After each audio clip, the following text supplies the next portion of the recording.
64 साल बाद कांग्रेस का अधिवेशन गुजरात में, वो हमारे साथ कांग्रेस के सांसद हैं, उनसे बात करते हैं। इमरान जी, आज आपने भी संबोधन किया, जो रिजोल्यूशन पास हुए, किस तरह कांग्रेस जो है आगे बढ़ेगी, मजबूत करेगी, क्योंकि एक बड़ा चैलेंज खुद नेता प्रतिपक्ष ने भी माना और राष्ट्रीय अध्यक्ष ने भी माना।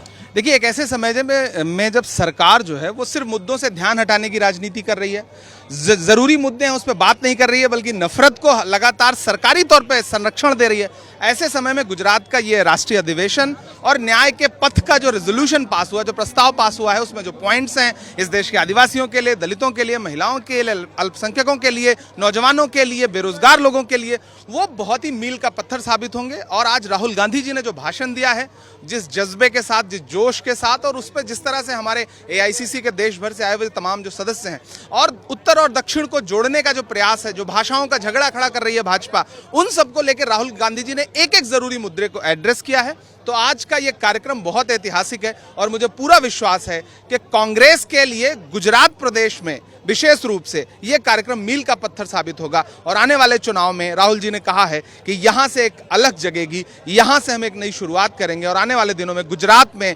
कांग्रेस पार्टी सरकार में आएगी, मुझे पूरा भरोसा है। आखिरी सवाल, वक्त पे भी जो है अध्यक्ष ने अपना स्टैंड किया कि हम आगे भी वक्त पे लड़ाई लड़ती रहेंगे, माइनॉरिटीज के साथ कांग्रेस खड़ी है और संसद में भी लड़े और अब आगे भी लड़ते रहेंगे। सबके साथ कांग्रेस खड़ी है, माइनॉरिटी भी इस देश का हिस्सा है, नागरिक है। देखिए, कांग्रेस पार्टी किसी धर्म, किसी जाति के साथ नहीं खड़ी है, कांग्रेस पार्टी संविधान के साथ खड़ी है और वही संविधान कहता है कि माइनॉरिटीज के अधिकार भी इस देश में सुरक्षित रहने चाहिए। तो हम सारे लोग, पूरा अपोजिशन खड़ा था, क्योंकि जो वक्फ का बिल है वो कानून विरोधी बिल है। भारतीय जनता पार्टी वक्फ की जमीनों को लूट करके अपने धन्ना सेठ दोस्तों को देना चाहती है, इसलिए बिल लाया गया जो बिल्कुल संविधान के खिलाफ है। हमने लोकसभा में, राज्यसभा में पुरजोर विरोध किया, पूरा इंडिया अपोजिशन विरोध कर रहा था और हम अब कानूनी रास्ता भी अख्तियार कर रहे हैं। मैं खुद सुप्रीम कोर्ट गया हूं, हमारे एक दूसरे MP भी सुप्रीम कोर्ट गए हैं और हम न्याय की लड़ाई सुप्रीम कोर्ट में भी लड़ेंगे, हमने संसद में भी लड़ाई लड़ी है। और भारतीय जनता पार्टी को इस कानून को उसी तरह वापस लेना पड़ेगा जैसे उनको कृषि काले कानून वापस लेने पड़े थे।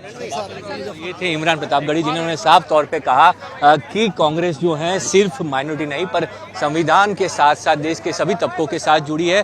हर वो लड़ाई जहां लड़नी पड़ेगी उनके अधिकारों के लिए, वहां पर कांग्रेस लड़ती रहेगी। और ये सेशन अधिवेशन जो है वो ऐतिहासिक है और गुजरात में कांग्रेस जो है सत्ता में वापसी करेगी, ये दावा भी वो कर रहे हैं।